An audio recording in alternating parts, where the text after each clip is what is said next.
Hey, what's up, City fam? I'm AllCity, and thank you for tuning in. Interior defense for NBA 2K22.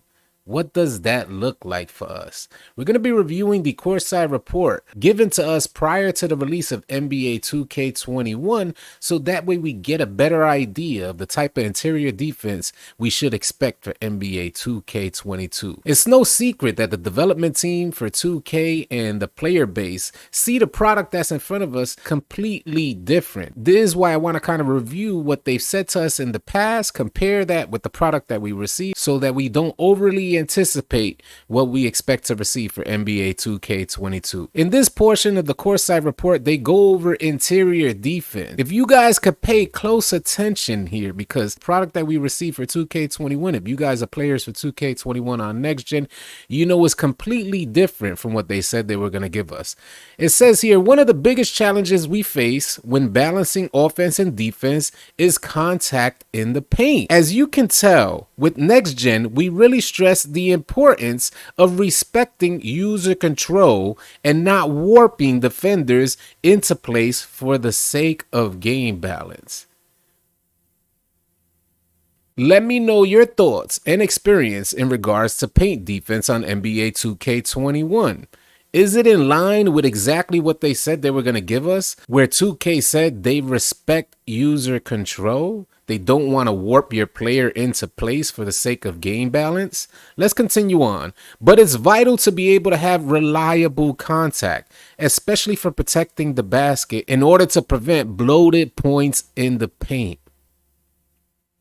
I gotta take pauses throughout this article because, oh man, it's a little bit frustrating that paint defense was exactly a point of interest for the development team to target, and that's one of the most weakest points, one of the most weakest aspects of NBA 2K21 on next gen. It's a bit concerning that they invested some time, the development team invested time into facing some of the challenges and balances between offense and defense in regards to contact in the paint. Let's continue on. For NBA 2K21 Next Gen, we developed a new in-air contact shot system that we internally call the Impact Engine. Now, I made a video about the Impact Engine way back prior to the release of NBA 2K21 when I received this information in the first place. And I was super excited about the new Impact Engine. We all know that defense in the paint has suffered in previous versions of 2K, so much so that I've created multiple players on different versions of 2K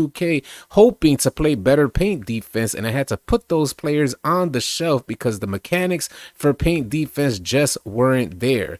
And I was super excited, heavily anticipating the release of 2K21, hoping that the development team actually addressed paint defense. Let's continue on. The goal was to completely remove the snatching that we'd been using in past games and resolve collisions on the fly as players hit each other in mid-air. The Impact Engine and Next Gen console power gives us the flexibility to do just that.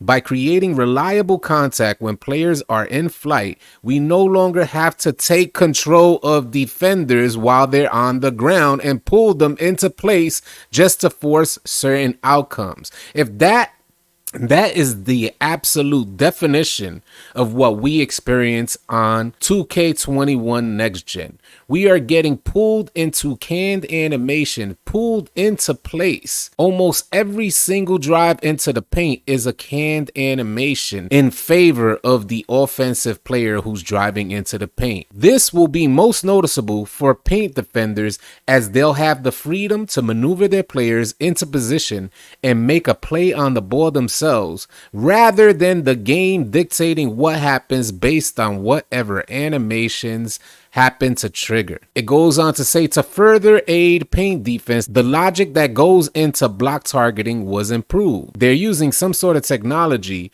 to now get the hand to track the ball, as well as minimize clipping. One of the main beneficiaries of the new engine is that we now have contact alley-oop and putback dunks for the first time in 2K, which look sick and feel rewarding when you can pull them off. Now, I feel it's super important for us to revisit our past so that way we could better understand what we're going to get in the future. The development team thinks that they put together a really good project in regards to contact in the paint and in regards to paint defense, but unfortunately 2K21 failed miserably in regards to contact in the paint and paint defense. All drives in the paint are in favor of the offense. The defense is almost irrelevant when it comes to contact in the paint. Contact dunks have never been so overpowered in the history of 2K, and it was like 2K just dumbed down the game for the player base, and the player base did not ask for the game to be dumbed down in this way.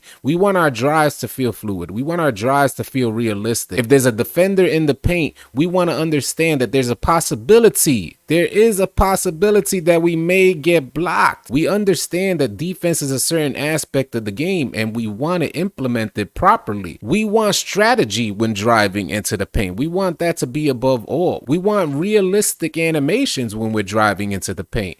When I catch a contact dunk, I've gotten hundreds of highlight clip animations in the few amount of times that I've played 2K in comparison to previous versions of 2K where I would play it every single day for hours on end. Reviewing all of those highlights, I began to realize that it's not really my gameplay that's putting me ahead. It's the actual broken interior defense and gameplay mechanics that are making me look like an unstoppable force driving into the paint. It is not me. It is the exact mechanics that 2K said they invested a good portion of their time trying to figure out and properly implement for the release of NBA 2K21, but failed miserably. 2K acknowledged, as I just read to you, that they take control of your player, and in 2K21 they wanted to relinquish control of your player and give control back to you guys. They failed to do that. Now I'm curious to see what they intend to sell us, how they intend to market interior defense for NBA 2K22. The gameplay courtside report for NBA 2K22 should be coming out soon, and we're going to compare and contrast